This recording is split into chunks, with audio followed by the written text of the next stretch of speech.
시편 42편 5절에서 11절까지 있는 말씀 보겠습니다.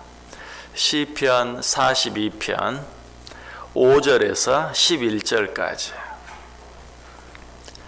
한 절씩 교독합니다. 제가 먼저 5절 읽습니다. 내 영혼아, 내가 어찌하여 낙심하며 어찌하여 내 속에서 불안해하는가? 너는 하나님께 소망을 두라. 그가 나타나 도우심으로 말미암아 내가 여전히 찬송하리로다.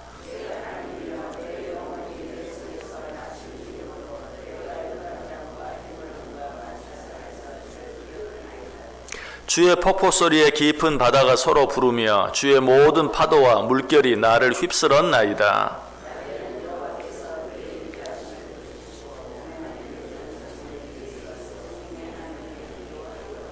내 반석이신 하나님께 말하기를 어찌하여 나를 잊으셨나이까? 내가 어찌하여 원수의 압제로 말미암아 슬프게 다니나이까 하리로다.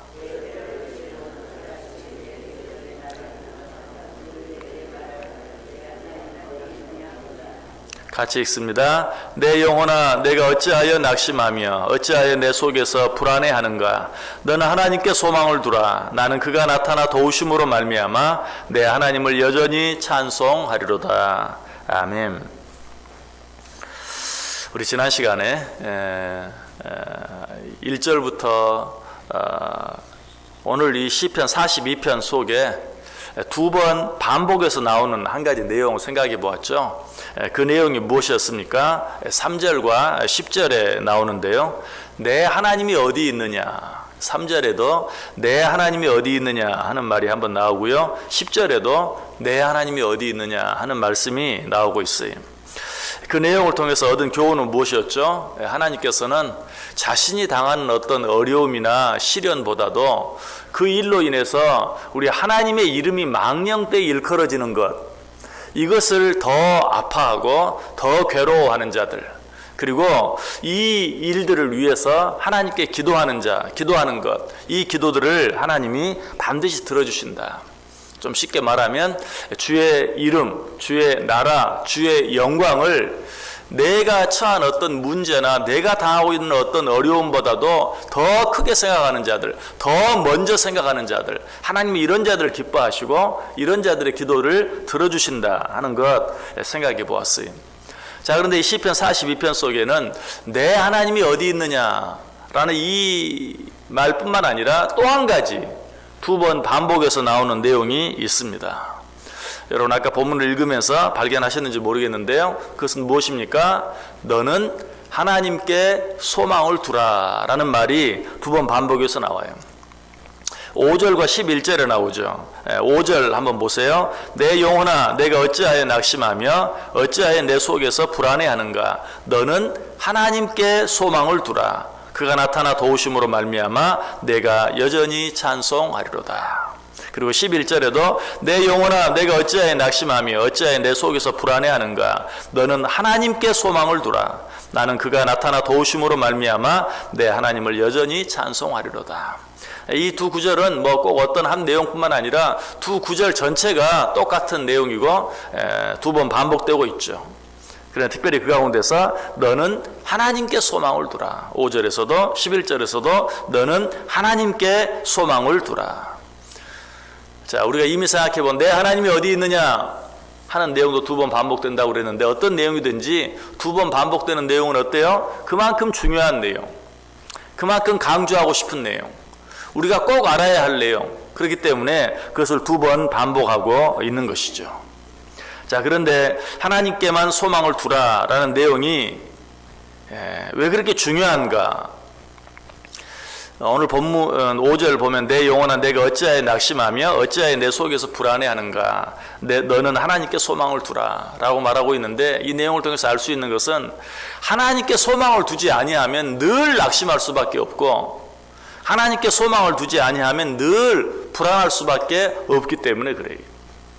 일상을 살아가면서 하나님 아닌 다른 어떤 것, 뭐 오늘은 이렇지만 내일은 어떻게 될지 모르는 일상에 있는 것들은 어때요? 다 바뀌잖아요. 다 변하잖아요. 뭐 물건만 그렇습니까? 어떤 일, 상황만 그렇습니까? 사람도 마찬가지잖아요. 늘 바뀌고 늘 변해. 그러므로 하나님 외에 이 세상에 그 어떤 것, 이 세상에 그 어떤 사람의 소망을 두고 산다 할지라도 어때요? 낙심할 수밖에 없어요. 언젠간 낙심해. 그리고 늘 언제 그때가 올지 모르기 때문에 늘 불안할 수밖에 없는 것이. 그래서 오늘 본문 5절과 11절은 말해요. 내 영혼아 내가 어찌하여 낙심하며 어찌하여 내 속에서 불안해하는가. 그러지 말고 너는 하나님께 소망을 두라. 이걸 좀 더 길게 이야기하면 내 영혼아 너는 어찌하여 세상에 있는 것들에 소망을 두고 살면서 그렇게 낙심하고 그렇게 불안해하느냐. 그러지 말고 너는 하나님께 소망을 두고 살라라고 말하고 있는 것이. 자, 그렇다면 하나님께 소망을 둔다는 것은 뭘 말합니까? 하나님께 소망을 둔다. 하늘에 소망을 둔다. 결국 이 말은 하늘에 있는 영원한 우리 아버지 하나님의 집에 소망을 두고 산다라는 것이.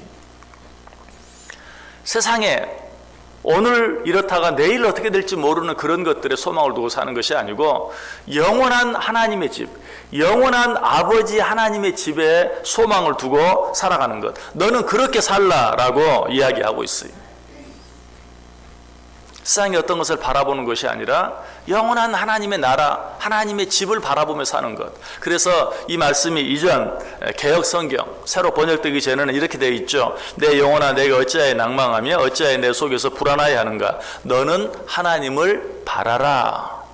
너는 하나님께 소망을 두라. 새 번역은 그렇게 되어 있는데 이전 성경은 너는 하나님을 바라라. 똑같은 내용이 표현만 다른 것이지.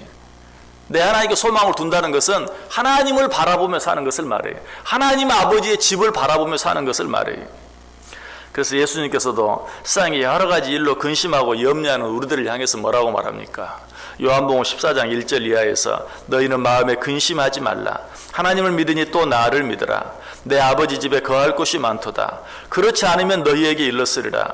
내가 너희를 위하여 거처를 예비하러 가노니 가서 너희를 위하여 거처를 예비하면 내가 다시 와서 너희를 내게로 영접하여 나 있는 곳에 너희도 있게 하리라. 너무 잘하는 말씀이죠. 장례식이 있으면 거의 한 번은 읽게 되는 그런 말씀이에요. 너희는 마음에 근심하지 말고 하나님을 믿으니 또 나를 믿으라. 내 아버지 집에 거할 곳이 많도다. 무슨 말이에요? 영원한 저 하나님 아버지의 집을 생각하고 지금 이 세상에서 큰 슬픔 가운데 있지만, 큰 어려움 가운데 있지만 근심하지 말라. 두려워하지 말라. 오늘 본문과 똑같은 말씀이에요. 네가 어찌하여 낙심하며 어찌하여 불안해하는가. 내 하나님께 소망을 두라. 요한복음에서는 뭐라고 말해요? 아버지의 집에 거할 곳이 많도다. 그곳을 바라보라. 그곳을 생각하라.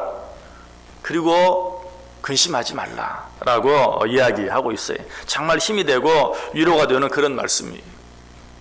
예수님께서는 이 세상에 살아가는 우리들을 보면서 이 세상에 정말 불안한 일들이 너무 많고 낙심하고 근심할 수밖에 없는 일들이 너무 많은 줄 알고 내 아버지 집에 거할 곳이 많도다. 그것을 생각하면서 너희는 더 이상 근심하지 말아라. 내가 너희를 위하여 처소를 예비하러 간다. 내가 먼저 가서 너희를 위하여 처소를 예비하면 내가 너희에게로 다시 와서 나 있는 곳에 너희도 있게 해주겠다. 그러니 그곳을 생각하며 근심하지 말아라. 불안해하지 말아라. 낙심하지 말아라 라고 말하고 있는 것이. 왜 이 말씀이 그토록 많은 사람들에게 힘이 되고 위로가 됩니까?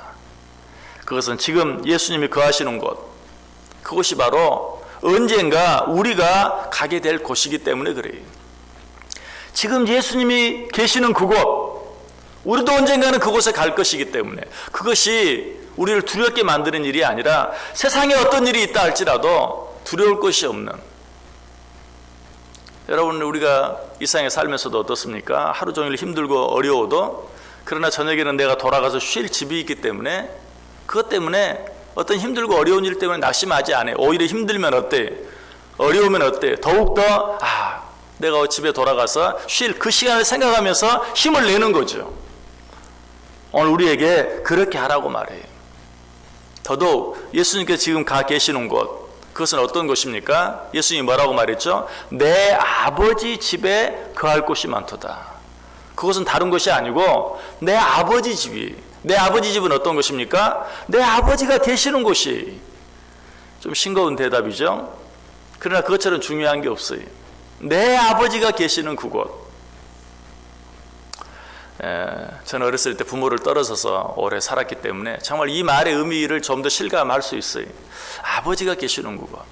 한 학기 내내 부모를 떨어져 있다가 방학이 돼서 집에 돌아가는 그 시간은 얼마나 기쁘고 얼마나 기대가 되는지 몰라요. 저는 방학이 되고 단 하루도 서울에 더 머물러 있지 않았어요. 토요일 날 방학하면 반드시 그날 오후에 내려가요. 그럴 수밖에 없었어요. 아버지가 계시는 그곳 얼마나 좋은 곳인지 몰라요. 예수님은 그래서 그렇게 표현하고 있어요. 내 아버지 집에 너희를 위하여 거할 곳이 많다. 그곳은 거처가 많이 있다. 그러므로 너희는 근심하지 말라. 왜 그렇습니까? 왜 내 아버지의 집, 내 아버지가 계시는 집이 그토록 우리에게 위로가 되고 힘이 됩니까? 아버지는 우리의 어떤 조건을 보고 우리의 어떤 모습을 보고 우리를 사랑해 주는 분이 아니, 그냥 나 자신 그대로 당신의 아들이라는 그것 때문에 그것만 보고 사랑해 주고 또 축복해 주는 것, 그것이 바로 내 아버지의 집인 것이. 그래서 사도 바울도 이 집을 사모하며 살았죠. 고린도후서 5장 1절에 보면 만일 땅에 있는 우리의 장막집이 무너지면 하나님께서 지으신 집 곧 손으로 지은 것이 아니요 하늘에 있는 영원한 집이 우리에게 있는 줄 아느니라. 이 땅에 있는 내 장막집이 무너지면 손으로 짓지 아니한 영원한 하나님 아버지의 집이 우리에게 있는 것을 내가 믿고 살아간다. 사도 바울이 그 많은 어려운 일들을 견뎌낼 수 있었고 이겨낼 수 있었던 이유가 바로 여기 있어요. 이 세상 장막집이 무너지면 돌아갈 내 아버지의 집이 있는 것을 분명히 알았어요. 그것은 어떤 것이라고요? 나를 나 있는 그대로 바라봐주고 사랑해주고 받아주는 것, 그것이 바로 내 아버지의 집이. 세상은 어때요? 여러분, 왜 이 세상 사는 것이 피곤하고 힘듭니까? 왜 이 세상 사는 것이 불안하고 낙심할 때가 많습니까? 이 세상은 나를 나 있는 그대로 봐주지 않아요. 그 사람이 가진 것, 그 사람이 취한 위치, 여러 가지 상황, 형편, 이런 것들을 보고 어쩔 때는 무시하기도 하고 어쩔 때는 차별하기도 하고 어쩔 때는 괜히 핍박하기도 하고, 그래서 이 세상은 늘 불안하고 늘 힘들 수밖에 없어요. 그럼 우리 하나님 아버지 집은 그런 곳이 아니, 나를 그저 내 아들로 내 딸로 있는 그대로 받아들여줘요. 오히려 힘들고 어려우면 더욱 어때요? 긍휼히 여겨주고 불쌍히 여겨주고 품에 안아주고 위로해주고 격려해주고 하는 곳이 바로 내 아버지 집이.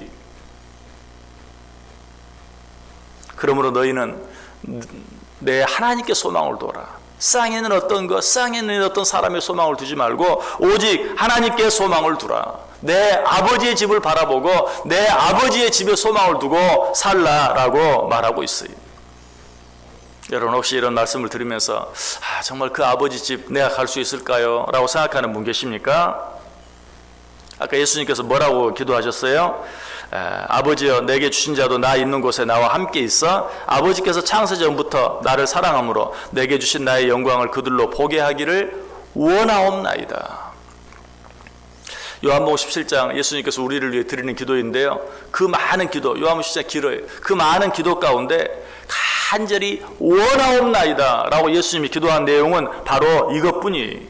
뭐라고? 정말 나 있는 곳에 저들도 있게 해 주옵소서. 이 기도를 하면서 유일하게 내가 간절히 원하옵나이다 라고 예수님께서 친히 기도하고 있는 것을 보게 돼요. 주님께서는 반드시 우리를 그곳에 있게 해 주실 것이. 아까 요한복음 14장에서 뭐라고 말했습니까? 내 아버지 집에 거할 곳이 많도다. 너희를 위한 곳이, 처소가 이미 예배되어 있다. 두려워하지 말라, 염려하지 말라라고 이야기하고 있어요. 여러분, 내 아버지의 집은 탕자까지도 기쁘게 받아들여 줄 수 있는, 탕자가 어떤 사람이었어요? 아버지 빨리 죽지 않고 뭐하고 있습니까? 빨리 죽어야 아버지 재산이 내 재산 되지 않겠습니까? 그런 불효막심한 아들이었어요. 그런 아들까지도 기쁘게 맞아주고 끌어안아주고 좋은 옷으로 입히고 맛있는 것으로 먹이고 잔치를 열고 손에 가락지를 끼고 좋은 신발을 신기고 해줄 수 있는 것, 그것이 바로 우리 아버지의 집이에요. 우리 아버지 집은 어떤 곳입니까? 예수님의 십자가 우편에 달렸던 강도까지라도 기쁘게 받아줄 수 있는, 네가 오늘 나와 함께 낙원에 있으리라 기쁘게 받아줄 수 있는 바로 그런 곳이 내 아버지 집이. 우리에게 이런 집이 예비되어 있는 걸 믿으십니까?